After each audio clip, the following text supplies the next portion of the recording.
Okay, let's go to the questions they may have now. Şimdi sorularınıza geçebiliriz artık. Buyurun.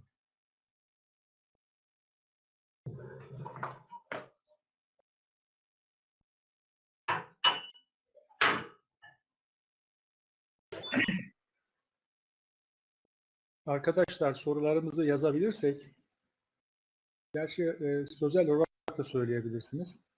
Umut, duyuyorsun zaten, buradasın. Tabii. Sorularınızı alabiliriz arkadaşlar.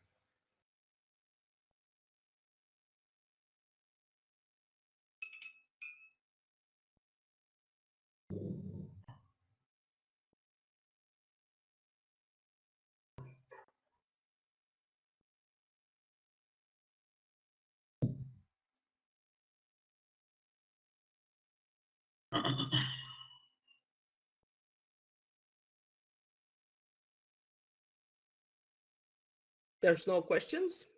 Somebody's writing, I think. They cannot open the microphone and ask their questions and you translate? We thought that it will be much more efficient this way. Okay.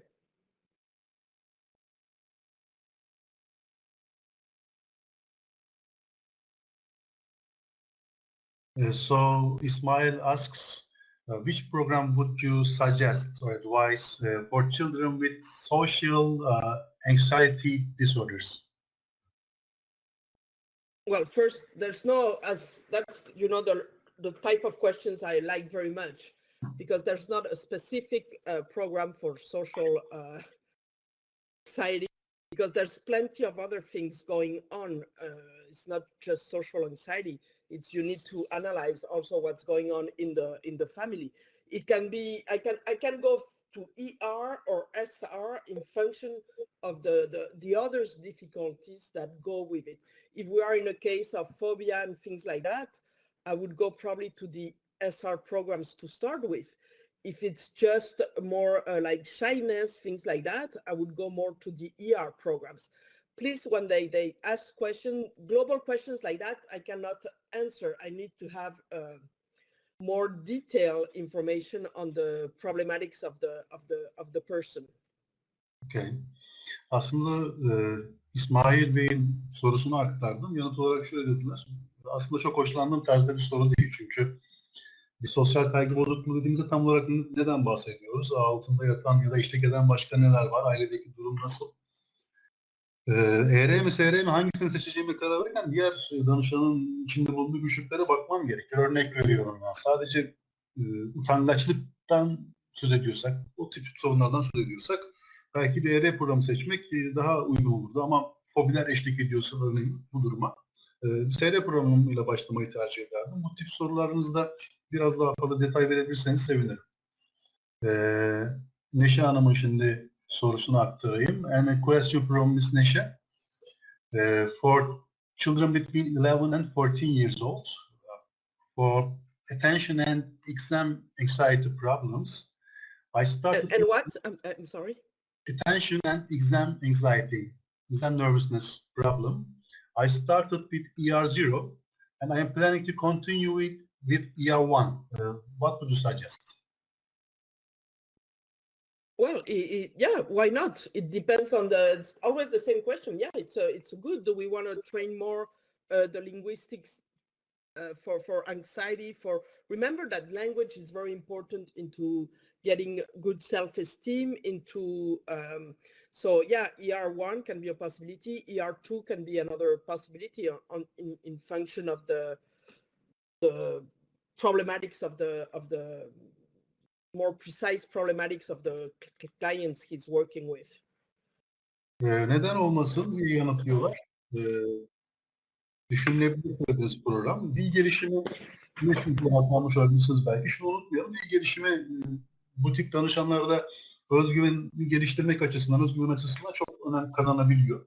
Bunun yanında ER2 de olabilir. Yani danışanın tam olarak içinde bulunduğu duruma ve spesifik olarak ne kadar o noktaya odaklayabildiğimize göre çalışmamız değişecektir. Söylediğiniz olasılık mümkün gayet. And a question from Miss Gizem. Gizem Hanım sorusunu aktarayım. Which program would you suggest to users start with, I don't know, for aphasia patients? Well, it depends on, I would start with probably SR's program on this type of problematics because we are in neurological problems. So I would start with SR programs. Then what's going to be, go ahead, I'll continue afterwards. Yani nörolojik bir sorundan bahsettiğimiz için muhtemelen böyle bir durumda, Gizem Hanım'a yanıt veriyorum. Böyle bir durumda muhtemelen bir SR programıyla başlamayı tercih ederdim. Then it will depend, I don't know how, in function of the type of aphasia and the problems that go with it, I may stay in SR0 or on the second program go to the ER0s to work more on language and so on. But it depends of the other details of the problem. Şunu ekleyeyim ama ilk programda SR0'la başladım bir zaman. Sonra afazinin gerek tipine gerekse eşlik eden başka sorunlar var mı yok mu hangileri ona bağlı olarak ikinci programda tekrar SR programlarıyla devam etmeyi tercih edebilirdim ya da ER0 programına geçmeyi de belki tercih edebilirdim. O duruma göre değişir. That's all. Your answer is okay? Yes. Okay. And another question, Naide Hanım'ın sorusuna bakalım. There is a client who is 32 years old, who is autistic and some mental disorders, and he is all the time getting off his clothes. So what would you suggest in such a case? Taking off his clothes? Getting off his clothes, yeah. Getting naked. Okay. I don't suggest anything. What's the objective? Because if it's to cure the taking off the clothes, what's the mental problem behind it? A lot of autistic person takes off their clothes because they don't stand the touch of the clothes. So is there a hypersensitivity on the skin level or what is the difficulty? Naide Hanım, şu an buna bakarak bir şey önermem mümkün değil. Otizmli danışanların, hastaların pek çoğunda bu tip kıyafetleri çıkarma isteği sorunları baş gösterebiliyor. Çünkü o kıyafetin temasına karşı bir hipersensitivite ortaya çıkabiliyor. Burada sizin amacınız ne? Bu önem kazanıyor. What is the objective of taking off the clothes? We can think about it like that also. Is it to see him naked or is there a really hypersensitivity? Because it's not the same objective, okay? So if there's a problem of hypersensitivity where he cannot stand the clothes and so on, then I would go on the SR type of programs. Dediğim gibi bu davranışı niye sergiledi aynı zamanda önemli. Yani hipersensitivite o kıyafetlerin yarattığı hisse dayanamadığı için bunu yapıyorsa örneğin. Burada duysal bir sorun hipersensitiviteden bahsediyorsak SR programıyla uygulama yapmayı tercih ederdim. But I'm not sure we can get any results with the programs on this type of problematics, especially if there's a retardation, mental retardation, and so on. From what I understood. Söyleyeyim yani zihinsel gerilikler vesaire de anladığım kadarıyla eşlik ediyor bu vakaya ama bu tip bir vakaya bizim Tomatis'te tabii tek başına derman bulmamız söz konusu olamaz. And she says yes, the contact with the body disturbs the client. Okay, so probably yeah, I would work with anyway with this type of problematics. We need to go very slowly, especially if there's a mental problem. So yeah, SR programs would be the more adapted. Böyle bir vakada o zaman Naide Hanım özellikle böyle zihinsel geriliklere eşlik ediyorsa çok yavaş ilerlemek ve SR programlarını mutlaka tabii ki işe başlamak yerinde olacaktır. And another question, Şirin Hanım'ın bir sorusu var. Do you think that for a client, for a student who is getting prepared for the exams or a university exam, I don't know, do you think that implementing the ER programs in the exact order, all of ER programs, is a good way, or do you think that there should be a balance between the programs? What do you think? Okay, first, the programs are not, there's no hierarchy in the programs. You have to work in function of the profile of the work of the program.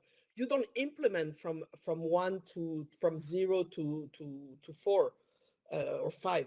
that's no interest. What do you want to work here? If we are working on exams and this type of problematics, it can be, we have to aim to profiles like ER4, this type of profiles where we work on cortical arousal, attention, concentration, but also language, because maybe he has oral exams.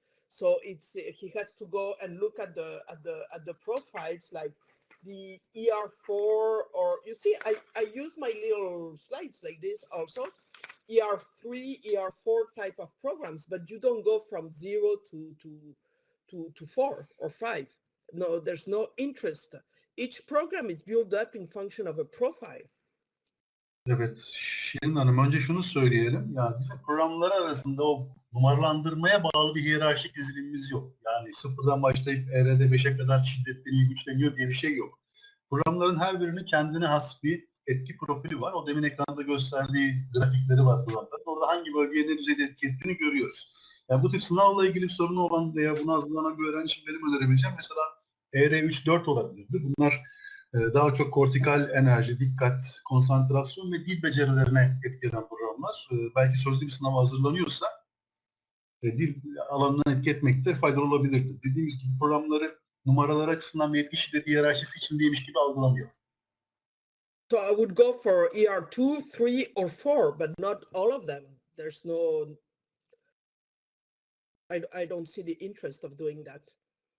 The ER0 program is not the first program. Well, ER0, yes, it's the first program. But then you have to choose between 1 and ER5 programs. And there's no hierarchy. It's the profile of the program. The music, what I did with the program earlier, to look at the music, what do I want to stimulate? Zone 1, Zone 2, or Zone 3? Ya zaten ER0'la başlıyoruz işe. Sonrasında ben ER2, 3 ya da 4'ten birini seçerdim muhtemelen. Yani dediğimiz gibi programları 1, 2, 3, 4, 5 diye güçlenerek artıyor diye algılamayalım. Programların müzikal içeriğine bakıp etki etmesini istediğimiz alana hangi program uygun düşüyorsa onu tercih etmemiz doğru olacaktır. Başka sorulara bakalım. Soner Bey'in bir sorusu var. A question from Soner. For children with normal developmental skills between 2 and 4 years old, do you think that implementing the Tomatis method will contribute to language development or increase the capacity for development in the earlier periods of childhood? What do you think? He is asking for children between 2 and 4 years old. I think it can help on the neuroplasticity of the brain. Then what will be the result?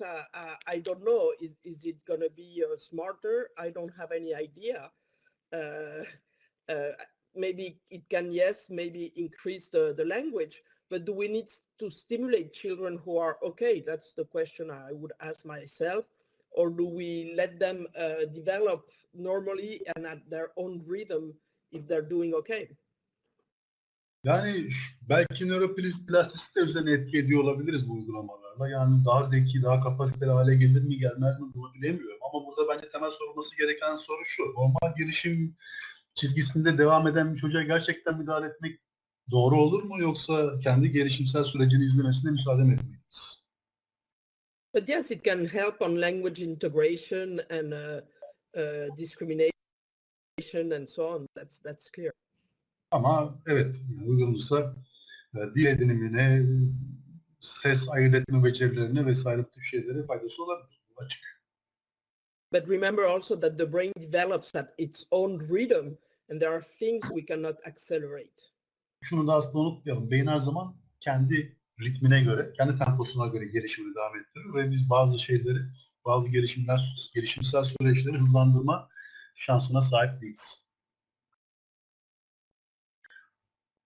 Evet, another question from Mr. Oktay. What would you suggest for people who are locked to their houses nowadays? Oktay Bey'in sorusunu şimdi yanıtını verecekler. I would suggest to ER program, ER0 for example. ER programlarını önerdim. ER0 olabilir. It's a hard time for a lot of people to be locked out. Evet, yani eve kapalı kalmak pek çok kişi için Aslında zorlu, sıkıntılı bir süreç. It's difficult to say because you have I would say more or less two types of reactions. The one who are gonna more or less go more into depressions, and the ones who are gonna go more into irritability and going over, turning around, and so on. So it's difficult, yeah. Tabii direkt yanıt vermek de kolay olmuyor çünkü iki farklı türde tepki ortaya çıkabiliyor insanlarda bu karantina koşullarında. Kimi insanlar depresyona, daha durgunluğa meylederken kimileri de işte huzursuzluk, hareket isteği, hareketlilik hali, genel bir hareketlilik hali baş gösterebiliyor. And it's very complicated with persons with children with autism and this type of problematics because it's almost impossible to handle at home. Hele yani evde bir de otizmli bir çocuk varsa, o tip bir sorun varsa işler daha da karmaşık hale geliyor. Çünkü o tip bir çocukla sadece evin içerisinde baş etmek, bu sorunu aşmaya çalışmak gerçekten imkansız bir şey. But I think it's also an interesting time for the family relations and what happens in the family. So that's also interesting. Tabii aile ilişkilerine, ailede ne olup bittiğine bakmak lazım. O da ilginç bir bakış açısı getirebilir. Soruları atlamıyorum umarım. Are you okay? Yeah. Okay. Umarım soru atlamamışımdır. Muammer Bey'in bir sorusu var. Mr. Muammer asks, do you think that it is good to start with SR or ER for dyslexia? It will really depend on the dyslexic problematics. If the dyslexic has difficulties on the motor level, on the rhythms, space positioning, and so on, I would probably start with one SR program, SR0, and then continue with the ER programs. I won't stay more than one program in SR. Just one SR to handle the motor problematics, and then go to the ER programs. If there are motor, space, positioning, and so on problems. If not, I go directly to ER programs. Okay. Burada tabii disleksinin tipi, yani nasıl bir disleksi yapısı var ona dikkat etmek lazım Muammer Bey.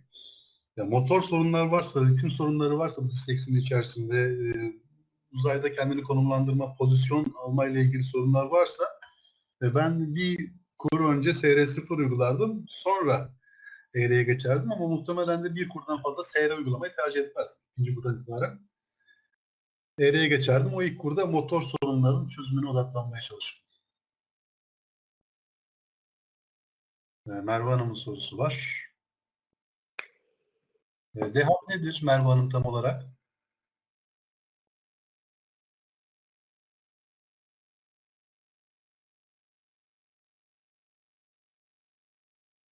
ADHD. Okay. Okay. Yes, Ms. Merve asks if the client has together. I don't hear you anymore. Valerie? Yeah. Okay, if the client has learning difficulties together with ADHD, what kind of program would you suggest? It's always the same question. Do we need to work on the motor level or not? Okay.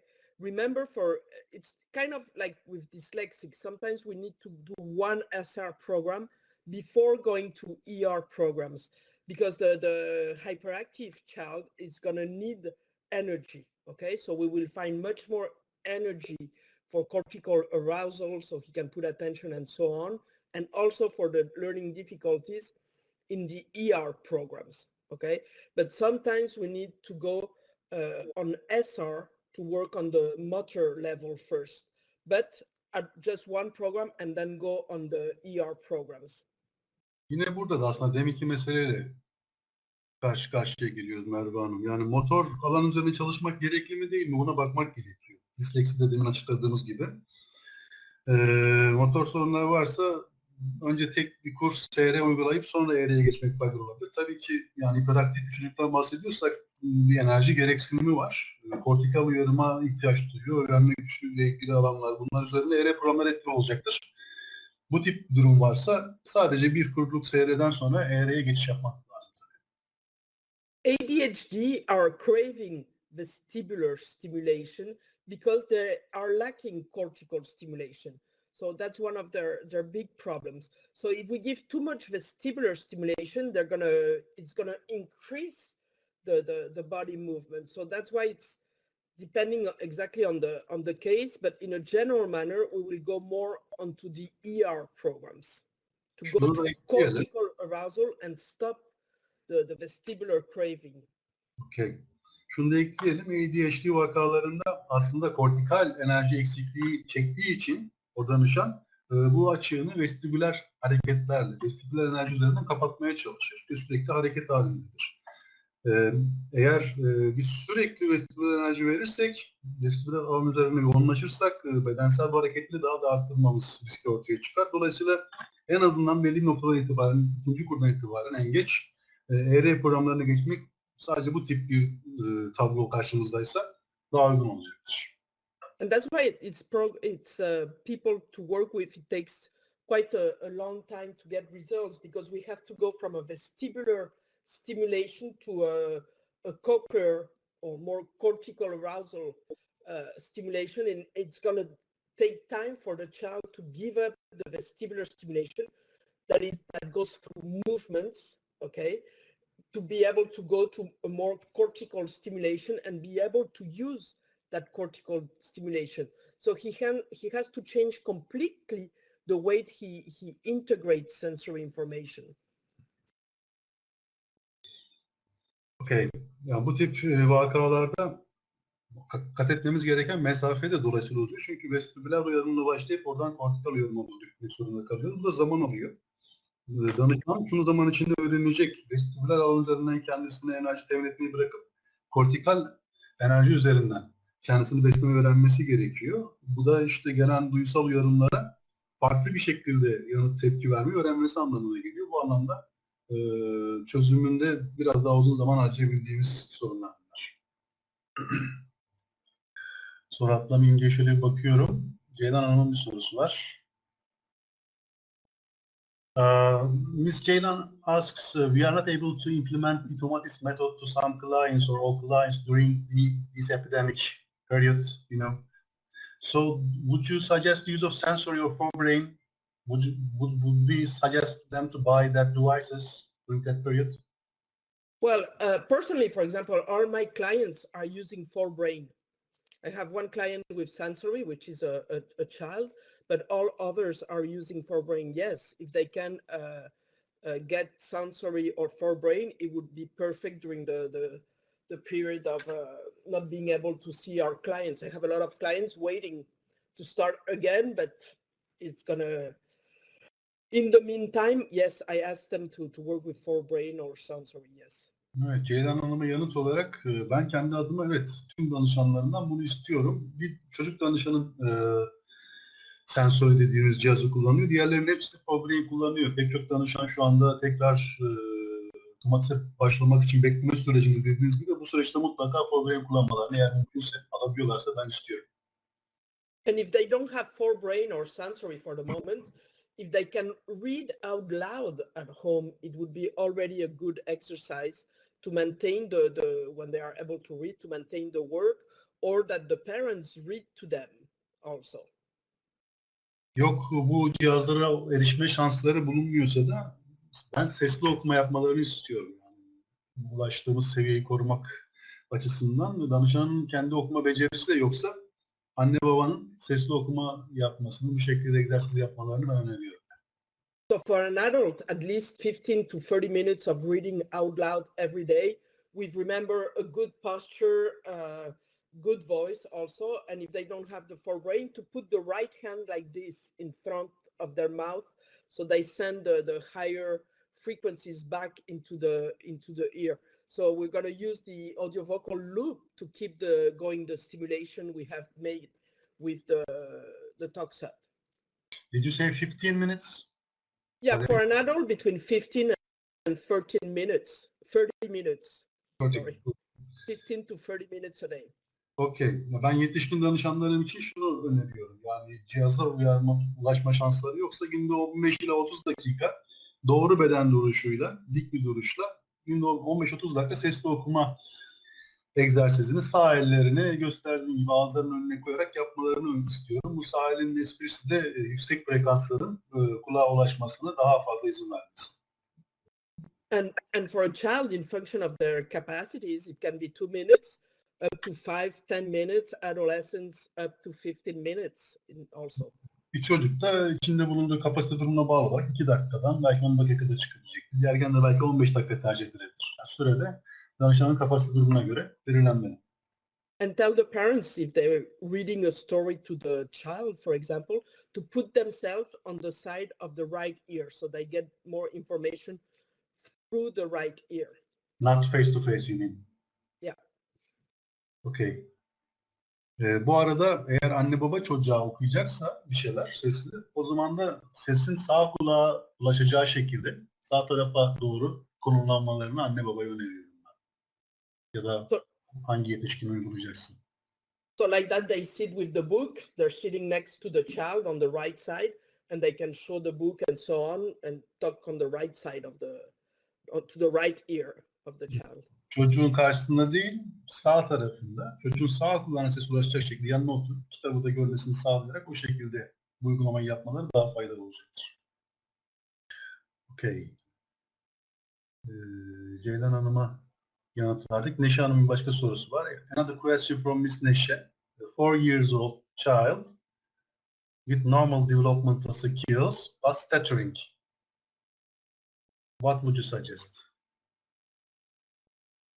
Okay, for I would start first with SR0 also in this case, and then go to because there's generally big problems in rhythm, in breathing, when there is stuttering, in body integration. So generally we start with the SR programs, and then we go for language to the ER programs. Bu tip vakalar... Please. And the use of forebrain can be also very interesting, but the use of forebrain with the consultant in face-to-face, okay, so they work together with the forebrain. Okay.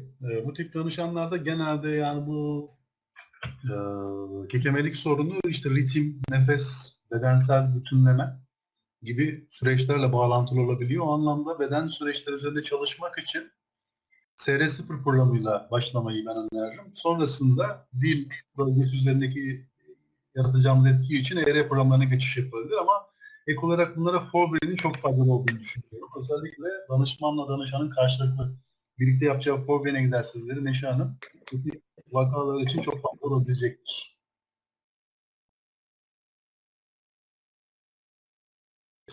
Başka soru var mı diye bakıyorum. Şirin Hanım'ın bir sorusu var. What would you suggest from Miss Shirin? What would you suggest for the treatment of migraine? Nothing particular.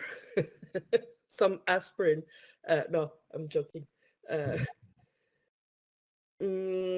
Probably I would also, depends if it's not one of our objectives. It's not an objective on listening when there's migraines, okay? So there needs to be checkup on other things before we decide to do Tomatis, because it can be questions of posture. Since we have an effect on the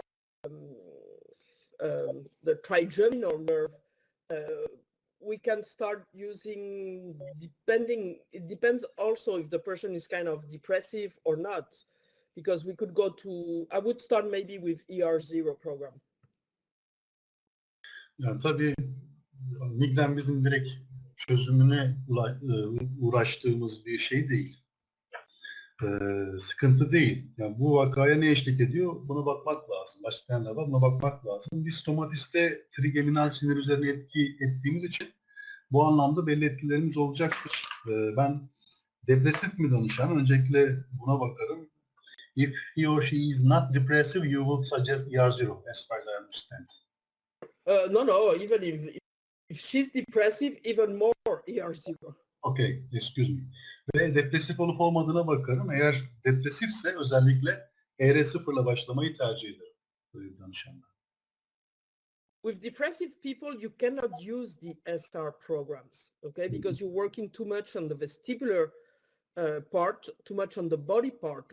Depressive people are already lacking cortical arousal and so on. So you really need to avoid the SR programs with depressive people because you're going to increase the depression. Depresif kişilerde özellikle SR programlarından zaten kaçınmak gerekir. Yani çünkü vestibüler alana daha fazla odaklamak çalışmamızı depresyonu daha da yukarı çekebilecektir. Depresif kişilerde SR programından kaçınmayı öneriyorlar. You have to visualize that you have to go from it's the same in the depressive, the zone 1 is already too important, and when we need to bring up zone 3 in depressive people. Depresif kişilerde zaten bölge bir baskın çalışıyor. Biz orada o bölgeler arasındaki dengelemeyi sağlamamız lazım. O yüzden bölge içi biraz daha ön plana çıkarmamız lazım. Depresif vakalara bu gözle bakılabilir. Then if there's no depression, we can use, it depends, because the advantage of for no depression, in the cases of no depression with migraines, we can use SR programs, which can be also interesting because in those cases, because the gating is softer. So it can be less irritable, aggressive for the persons. Bunun yanında eğer Şirin Hanım'ın bahsettiği vakada depresyon eşlik etmiyorsa, depresif bir hal eşlik etmiyorsa SR ile uygulama yapmak belki ilginç bir seçenek olabilir başlangıçta. Çünkü geçitleme etkisi daha zayıf SR'de ve danışan üzerindeki rahatsız edici, irite edici etkisi daha az olabilecektir SR programı. So it depends a little bit of the type of personality we have. And generally what we do with migraines, it's start maybe 10 minutes the first day, the second day, and then we go up to 20 minutes and see how the person reacts. Nasıl bir kişilik yapısıyla ve o vaka yapısıyla tabloya karşı karşıyayız buna bakmak gerekir. Belki de böyle migren olan bir danışanda irritasyon yaratmamak için 10 dakikayla ilk gün başlamak. Sonra yavaş yavaş süre 20 dakikaya kadar çıkarmak gerekebilecektir. Bu da bir uygulama seçeneği. But take into account also that the migraine can be due to plenty of things and maybe we cannot have a solution to it. Her ne olursa olsun yani migrenin pek çok farklı nedenden kaynaklanabileceğini ve bizim çözüm bulma şansımızın olmadığı nedenlerden kaynaklanabileceğini unutmamalıyız. Okay, done. Ceylan Hanım'ın bir sorusu var. Ceylan Hanım 4,5 aylık kur derken kaç kurdan bahsediyorsunuz burada?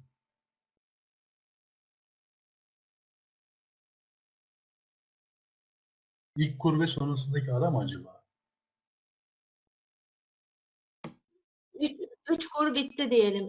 Hepsini yaptık. 3 kur bitti. 4,5 aydan kastım o. Teşekkür ederim. 3 kurdan sonra. Another question from Ms. Ceylan.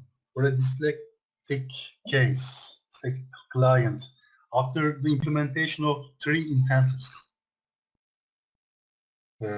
what do you think about the time to wait to start again implementing Tomatis?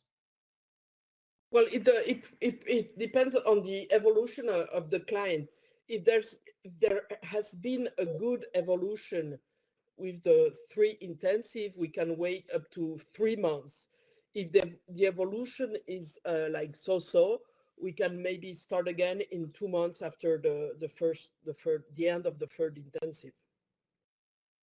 Danışanın gidişatına bakmak lazım, ilerleme durumuna bakmak lazım. İstediğimiz ölçüde olumlu bir gidişat, ilerleme varsa 3 ay beklenebilir 3. kurdan sonra ama işte diyeceğimiz bir ilerleme durumu varsa orta seviyede o zaman 2 ayla kısıtlı tutmak daha doğru olacaktır parayı. And it's absolutely necessary, especially with dyslexic, to work with the forebrain, okay? Because there's a big problem in perception of integration of information. So that needs to be done, absolutely necessary, the forebrain. Ama disleksi vakalar için şunu özellikle vurgulamak istiyorum. Forebrain kullanımı çok önemli. Çünkü algısal anlamda gelen bilgilerin alınması, edinilmesi için forebrain çok faydalı olabilecektir. And I can assure you it will accelerate the results that we get using the forebrain. Programı kullanarak Tomatis'ten aldığımız sonuçları hızlandırma olanağına sahibiz. Daha hızlı sonuç alma olanağına sahibiz. Soner Bey'in sorusuna geçiyorum. Well, Mr. Soner asks, what would you suggest if hyperactivity is caused by a proprioceptive situation? Yeah, but which type of proprioceptive situation? Soner Bey hangi tip? Because most of vestibular problems have a problem in proprioceptive integration. That's one of the main problems. With hyperactivity? Yeah. Çünkü hiperaktivite vakalarının zaten ciddi büyük bir kısmında proprioseptif durumlar vardır. Ne tip bir proprioseptif durumdan bahsediyoruz? Onu tam belirtebilir misiniz? Ben bu arada başka bir soru sorayım. Sonra da yazıyor. That's why we work, like I was saying, in function of the difficulties. We can go to ER or maybe start with SR and then go to the ER programs. Dediğim gibi zaten işte danışan içinde bunu duruma bakarak direkt ER'den de başlayacağım. Multiseriyle başlayıp sonra ER'ye mi geçeceğim? Buna bakacağım. And Mr. Soner answers he or she has low body perception. Low level of body perception. Okay, so then we can maybe start with SR1 SR program before going to the ER programs. Soner Bey bahsettiğiniz durum için diyorlar bir SR programıyla başlayıp sonra ER'ye geçmek daha doğru olabilecektir.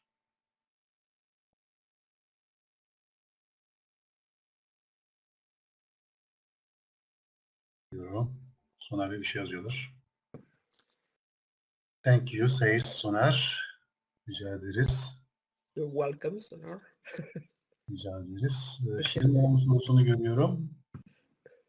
Miss Şirin asks, one of her clients has some hearing problems because of the medicines he is administered for lung cancer.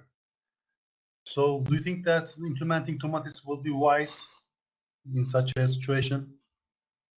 Well, medication for cancer, or quite a few protocols for cancer, will destroy the nerve, the auditory nerve, or the hair cells.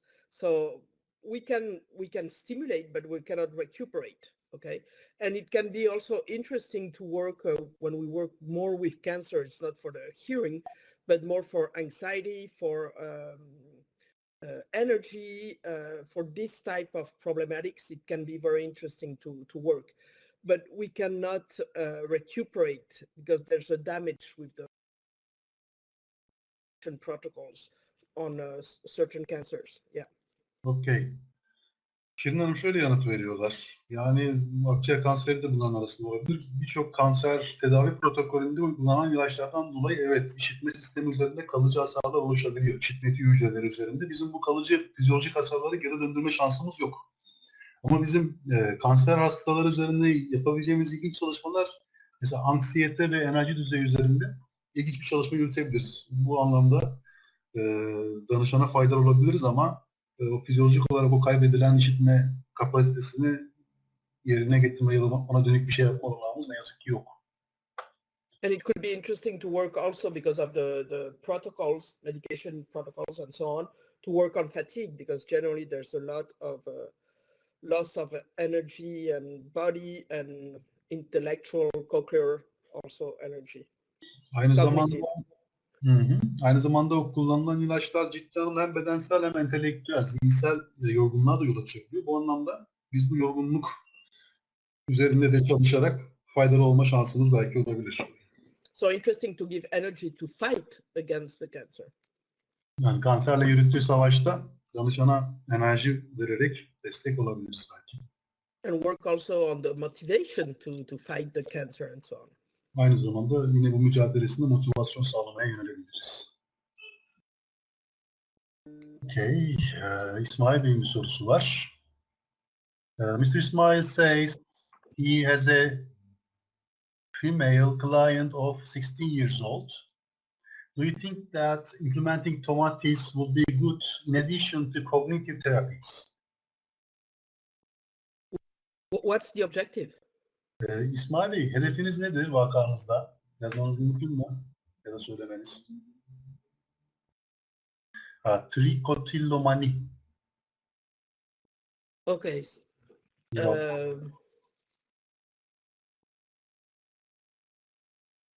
Well, yeah, I think it can be used, like I was saying just before, to work on the emotional level, to work on the anxiety and everything that goes with this type of problematic. But needs to go through cognitive therapy, that's for sure, yes.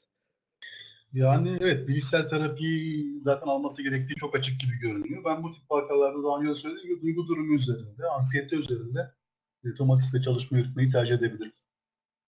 Olabilir diyorlar yani. Tamam. Can help integrate some all the sensations of the body also in a better manner, which can help to stop the problematic.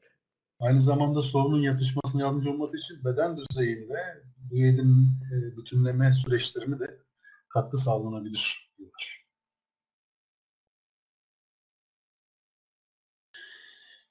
Ceyda Hanım'ın bu sorusuna sanıyorum yanıt verdik. Depresyondaysa ne yapacağız diye.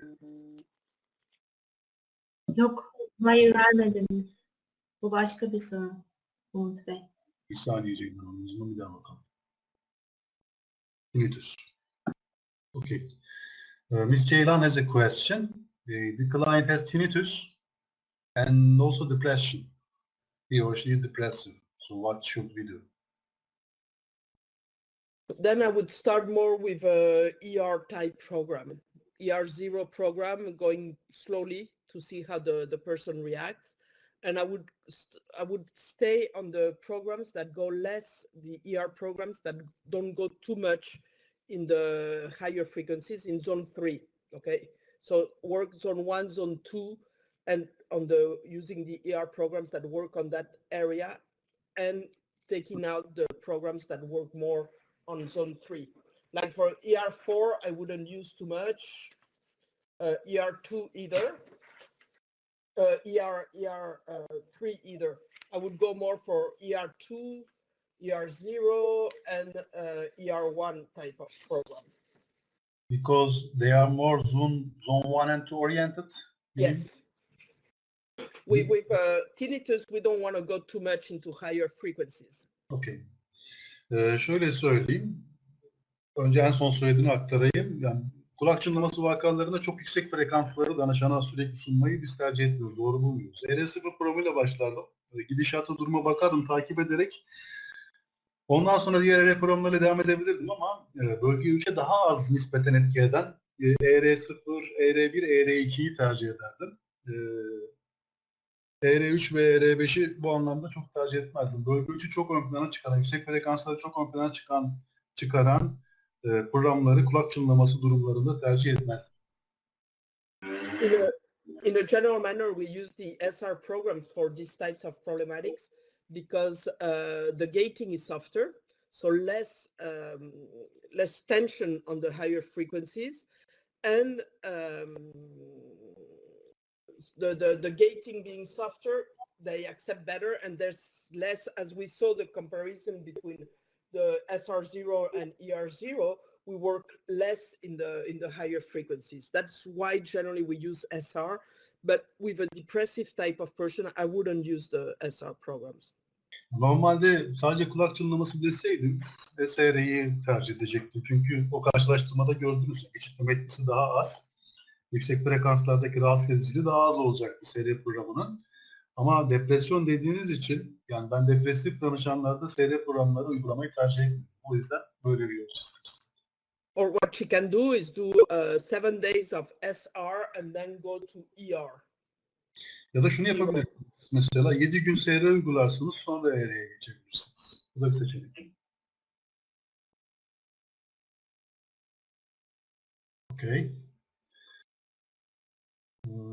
Başka soru yok mu arkadaşlar? Ben hepsini aktardığımı düşünüyorum.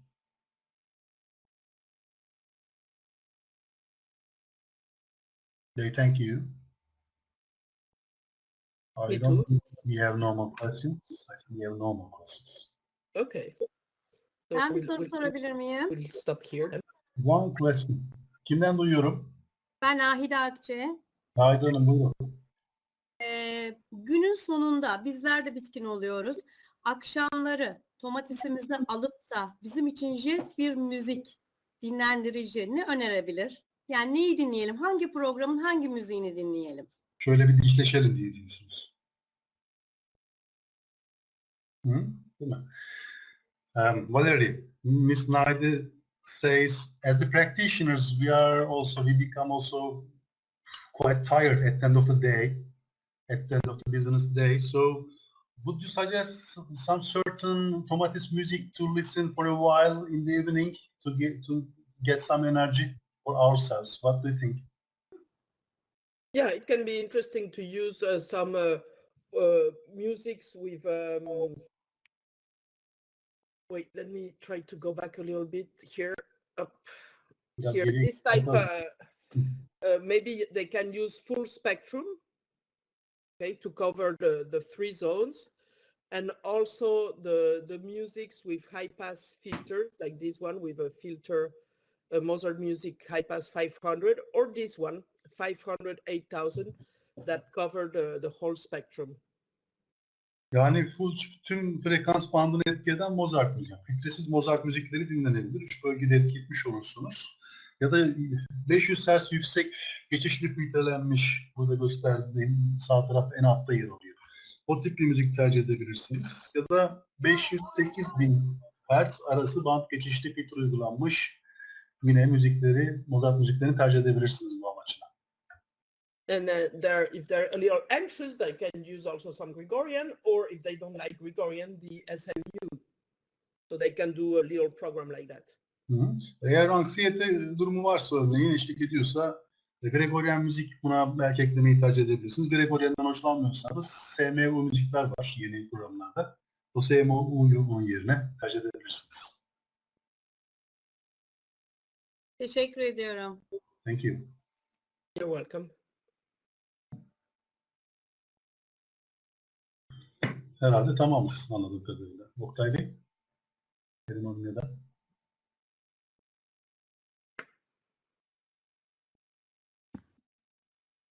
Do you have anything to add, Valerie? No. If there's no more questions, we can stop here. Sanırım, Valeri'nin projeleri bitti. sanırım sorular bitti. Böyle görüyorum. Tüm katılan arkadaşlara teşekkür ediyorum. Valeri sana da teşekkür ediyorum. Oktay Bey bir tane Buyurun. Well, I just hope it was helpful for them, and maybe we can do it another time. kusura ben geç bağlandı internette. Öncelikle iyi akşamlar herkese. Geç kaldığım için sonradan bağlandım. Oktay Bey kusura bakmayın. Valeri Hanım'a da saygılarımı iletiyorum. Rica ederim. Ses mi kesiliyor? Evet. İnternet problem var. Yazsanız mı acaba? Yazın bence evet daha iyi olur. Mr. Abdullah want to ask one question, but there's a connection problem, I think, so it's better if you can write. The last question. Yeah.